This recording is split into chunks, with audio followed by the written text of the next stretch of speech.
We'd like to welcome everybody to the Mesa City Council meeting for March the 19th. All of our council are present. We are going to begin the meeting with an invocation that will be offered by Pastor Stephen Talmadge with Love of Christ Lutheran Church. Pastor, welcome. Followed by the Pledge of Allegiance that will be led by Councilmember Chris Glover. Please stand for the invocation and Pledge of Allegiance. Almighty God, we lift before you all who govern, particularly those who've been elected to serve the city of Mesa on this council. May those who hold power understand that it is a trust from you to be used not for personal glory or profit, but for the service of the people who have elected them. Drive us from cynicism, selfishness, and corruption. Grant in your mercy just and honest government, and give us grace to live together in unity and peace. In your holy name we pray. Amen. Amen. Please join me in the Pledge of Allegiance. I pledge allegiance to the flag of the United States of America and to the republic for which it stands, one nation, under God, indivisible, with liberty and justice for all. Thank you, Pastor Talmadge, and thank you, Councilmember Glover, for getting us off to a great start. The first item on our agenda for today's meeting is to take action on the consent agenda. Mr. Kevin Christopher will please come forward and read the consent agenda. Mayor and council members, these are the items on the consent agenda. All items listed with an asterisk will be considered as a group by the City Council and will be enacted with one motion. There will be no separate discussion unless a council member or citizen requests, in which event the item will be removed from the consent agenda and considered as a separate item.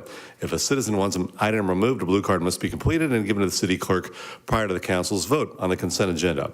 Item 2, approval of minutes of previous meetings as written. Item 3A, act on liquor license application for Campbell's Crew Cares, one-day event Thursday, April 19th at Falcon Field Airport, 4863 East Falcon Drive. Item 3B, act on liquor license application for Arizona Hemophilia Association, one-day event Saturday, March 31st at Korea Mart, 1350 South Longmore. Item 3C, act on liquor license application for Arizona Hemophilia Association, two-day event Saturday, April 14th and Sunday, April 15th at Sloan Park, 2330 West Rio Salado Parkway. Item 3D, act on liquor license application for 48 Foundation, two-day event Friday, March 30th and Saturday, March 31st at Desert Wind Harley Davidson, 922 South Country Club Drive. The action on this item is for a denial. Items 3E, 3F, and 3G, act on liquor license applications for Ultimate Imaginations one-day events Friday, April 6th, Friday, May 4th, and Friday, June 1st on Main Street from Center to Robeson and on McDonald from 1st Avenue to 1st Street. Item 3H, act on liquor license application for Mod Pizza, 3130 North Wrecker Road. Item 4A, act on 3-year term contract for heating, ventilation, and air conditioning preventative maintenance and repair services as requested by the Parks, Recreation, and Community Facilities Department. Item 4B, act on 1-year renewal of the term contract for the Performance Cooling Water Treatment Program for the Parks, Recreation, and Community Facilities Department. Item 4C, act on 1-year renewal of the term contract for OEM and aftermarket parts for refuse and sweeper bodies for the Fleet Services Department. Item 4D, act on 6-month term contract for electric line clearance and tree trimming services for the Northwest Quadrant of Mesa's electric service area for the Energy Resources Department. Item 4E, act on 5-year term contract for electrical, lighting, data communications, and security products and related products, services, and solutions for citywide departments. Item 4F, act on 1-year term contract for self-contained breathing apparatus rigs with tanks for the police department. This purchase is partially funded by a Homeland Security grant. Item 4G, act on 3-year term contract for uniforms and equipment for the police department. Item 4H, act on 3-year term contract for traffic signpost for the materials and supply warehouse for the transportation department. Item 4I, act on contract to purchase 4 light-duty pickup trucks as requested by the Fleet Services Department, 2 additions for the Water Resources Department, and 2 replacements for the Development Services Department. Item 4J, act on contract to rehabilitate the analog laboratory pressurization and fume hood controls for the Water Resources Department. Item 4K, act on contract to purchase and install 20 workstations for the new Signal Butte Water Treatment Plant as requested by the Water Resources Department. Item 4L, act on contract to purchase 2 operator control room consoles for the new Signal Butte Water Treatment Plant as requested by the Water Resources Department. Item 4M, act on 3-year term contract for liquid oxygen and various gases for the new Signal Butte Water Treatment Plant as requested by the Water Resources Department. Item 4N, act on contract to purchase equipment and services for the Data Center Relocation Project, Phase 2 for the Information Technology Department. Item 4O, act on contract to purchase replacement, upgrade, network, hardware, and services for the Information Technology Department. Item 4P, act on contract for purchase of governance, risk, and compliance software solution for the Information Technology Department. Item 5A, introduction of ordinance to amend Section 10-4-3 of the Mesa City Code to establish a speed limit of 45 miles per hour on an existing section of Ray Road from Power Road to the east city limits, as recommended by the Transportation Advisory Board. Item 5B, introduction of ordinance amending Sections 10-4-5 and 10-4-6, respectively, of the Mesa City Code to establish a speed limit of 35 miles per hour on a proposed section of Cadence Parkway from Ellsworth Road to a point 1,200 feet east of Ellsworth Road, and a speed limit of 30 miles per hour from a point 1,200 feet east of Ellsworth Road to Williams Field Road, as recommended by the Transportation Advisory Board.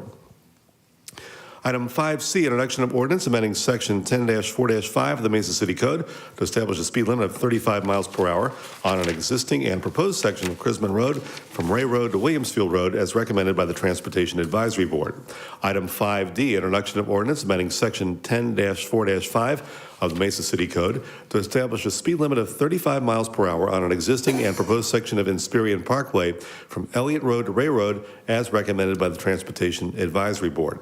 Item 5E, introduction of ordinance amending Title 8, Chapter 4, Section 15, prohibited substances and discharge limitations of the Mesa City Code, a part of the sanitary sewer regulations, to include a provision regarding establishment of wastewater discharge pollutant mass limitations for industrial users. Item 5F, introduction of ordinance regarding ZON 17-00478, the 9100 block of East University Drive and the 100 to 300 blocks of North Ellsworth Road.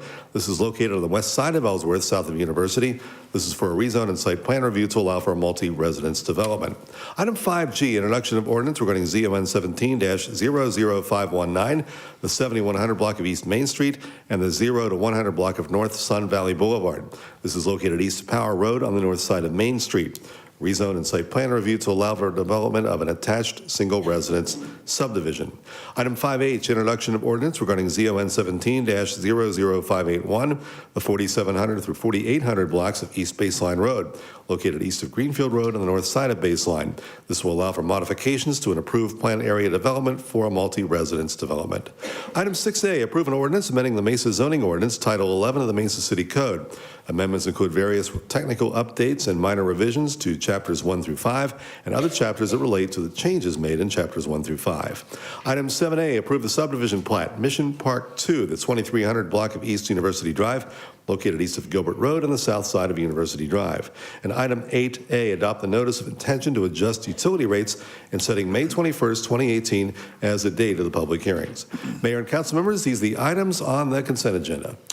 Thank you, Mr. Christopher. Ms. Mickelson, I know you have handed me previously 4 blue cards on different items. Do you have any additional blue cards? Okay. So we have a request to speak on items 3D and 8A. So those items will be removed from the consent agenda. Council, there's been a motion made by Vice Mayor Luna, seconded by Councilmember Freeman for approval of the consent agenda. Please cast your vote. Thank you. The vote is unanimous in favor of adopting the consent agenda. We will now move to agenda item 3D. I will briefly read what that is. This is a liquor license application. The applicant is 48 Foundation. This is a 2-day event to be held on Friday, March 30th from 12 p.m. to 1 a.m. and on Saturday, March 31st from 8:30 p.m. to 1 a.m. at Desert Wind Harley-Davidson, 922 South Country Club Drive. We have 3 requests to speak. We'll begin with Mr. Raymond Canty. Mr. Canty, please step forward.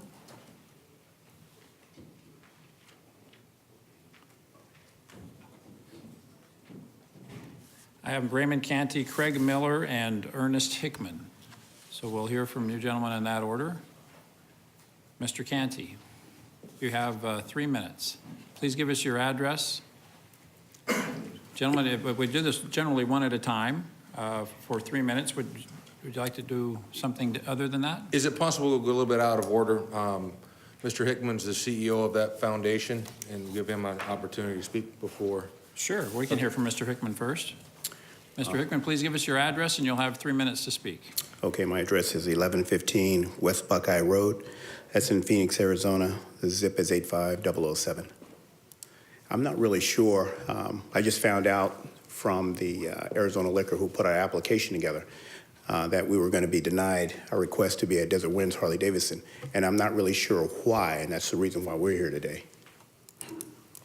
Okay.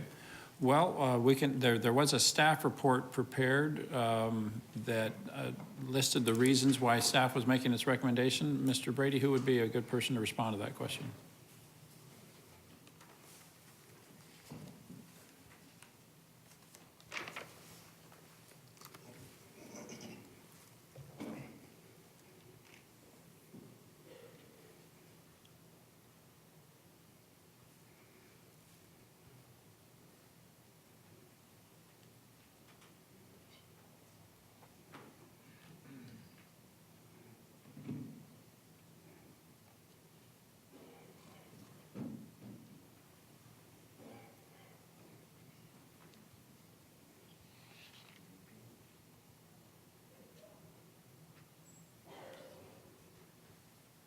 I have a question. Yes. Was that report Jeremy. made public, or is that just an internal staff note?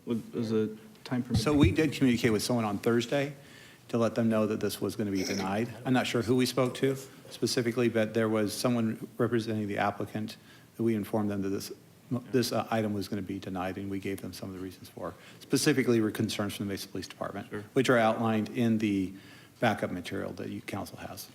But to answer Jeremy's question, the report is a public record. Oh, yeah, I'm sorry. Yes, it is. Yes. Okay, thank you. So, Mr. Hickman, it sounded like a communication was made with somebody with your organization. Apparently, that was not you.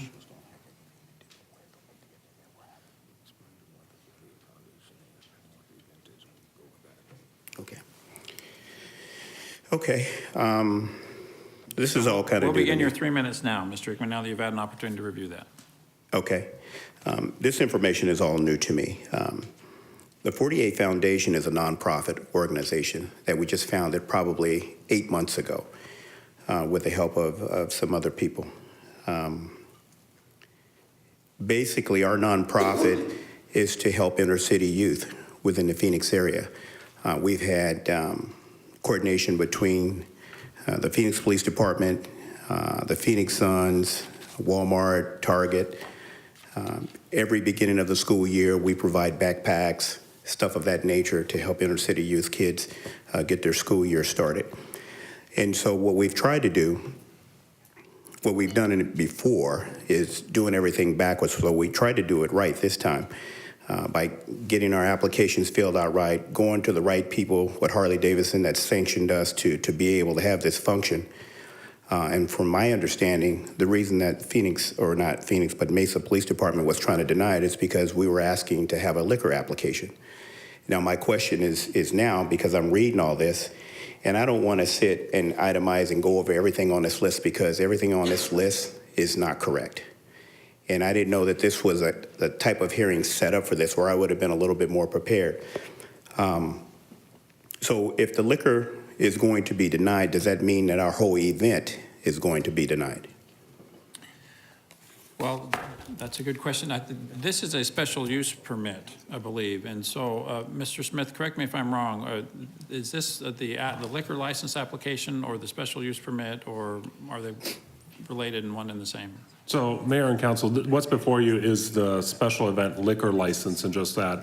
They'll also be, I think, getting a special event license that is an administrative process through the code, and so that's separately granted or denied. Does that answer your question, sir? Yes, to a point. 1 second, please.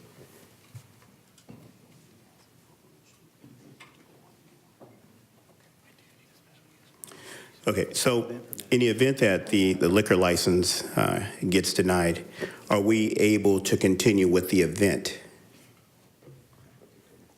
We're going to have to bring Tim. Can you answer that question?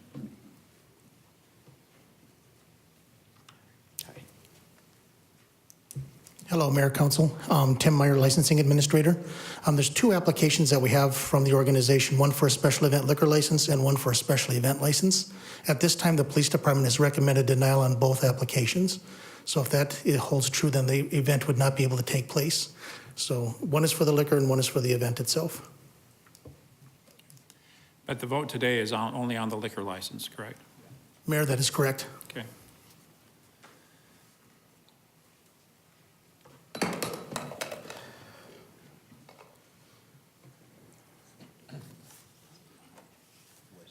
All right, Mr. Hickman, we're going to say that your 3 minutes has been spent, okay? And Okay. we're going to move on now to Raymond Canty.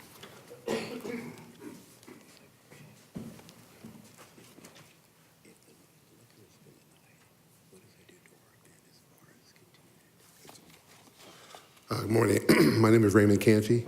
My address is 5118 South 385th Avenue, Tonopah, Arizona, 85354. This is our first time actually doing this the right way, and we're just trying to have an event where, we can actually raise money the right way.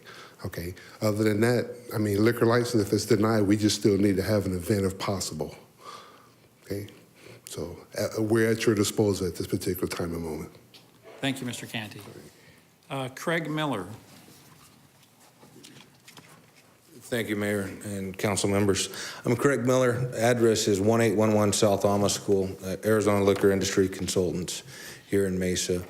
We were the first approved special event contractor by the state of Arizona, and Mr. Hickman came to us from the 48 Foundation to work with him on obtaining a special event liquor license. When we're involved with we look out for the nonprofit group to ensure that they're getting paid during special events. And then we have a team that goes out at events and works compliance.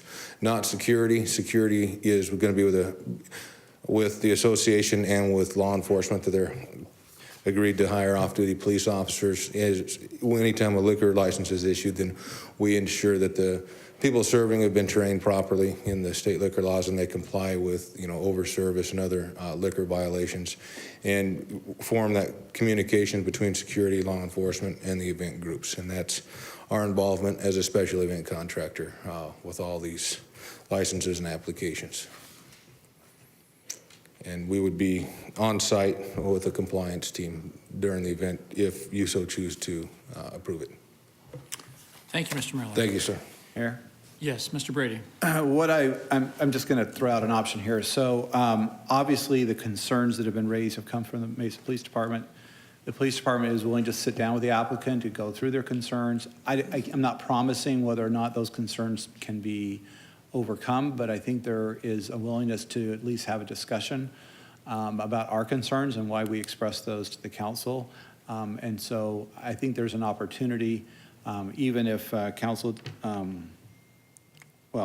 if even it's denial of the liquor license, or maybe it's tabling this, we can come back and have a conversation. But I think ultimately, until the staff's recommendation will still be the same until the police department tells us otherwise.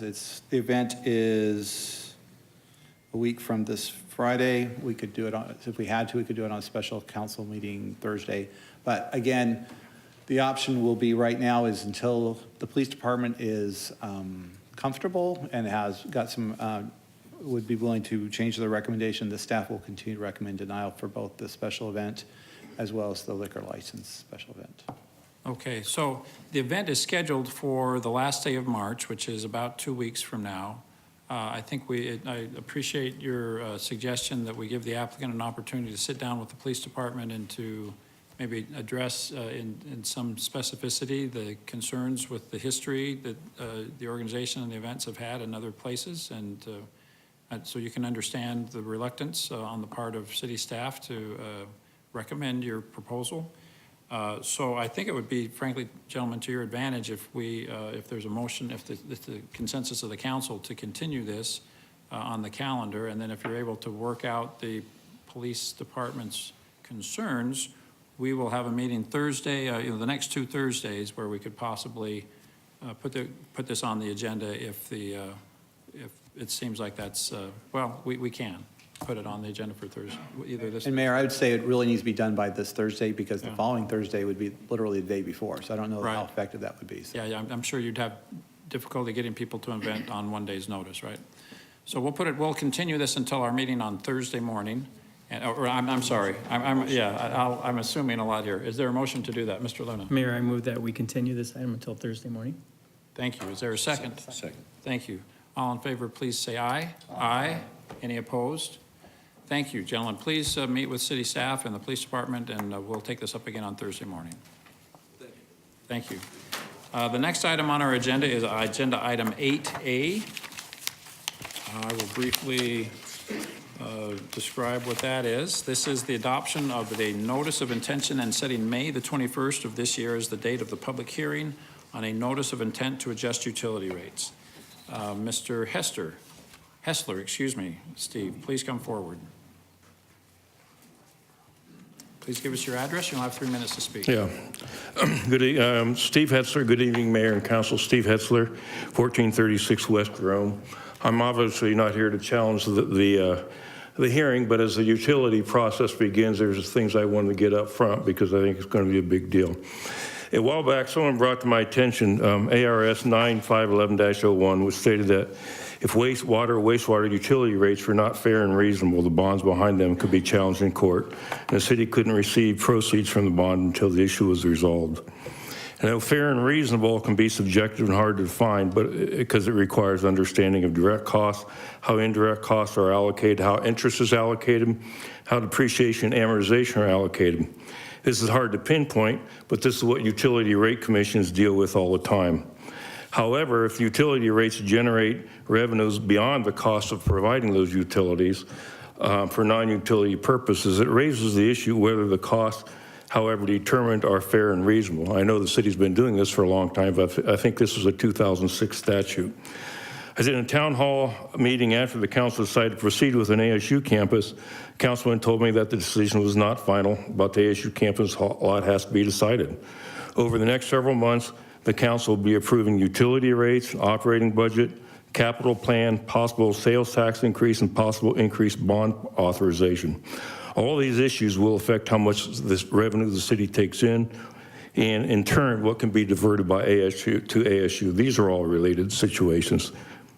The council decided to end run the voters' 2016 decision. As citizens, we will need to identify potential obstacles to this end run, and utility rates will be part of this. I'm not an attorney. I'm just going by I read the text of the Arizona Revised Statute, but offhand, it looks like it may be a challenge, and a challenge may be feasible. And as a cost accountant, I'm looking at the numbers. We can argue numbers all day, but there could be a possible challenge there. The risk of these bonds has been noted in city documents, and as council tries to sell the ASU project with an unidentified return, I hope they'll be able to explain why they took the risk of these bonds, but any potential risk associated with these bonds. Thank you. Thank you, Mr. Hessler. Ms. Mickelson, any additional blue cards? Thank you. Council, is there a motion on this item? Thank you. Mr. Glover's made a motion for approval. Is there a second? Thank you, Councilmember Heredia. Please cast your votes.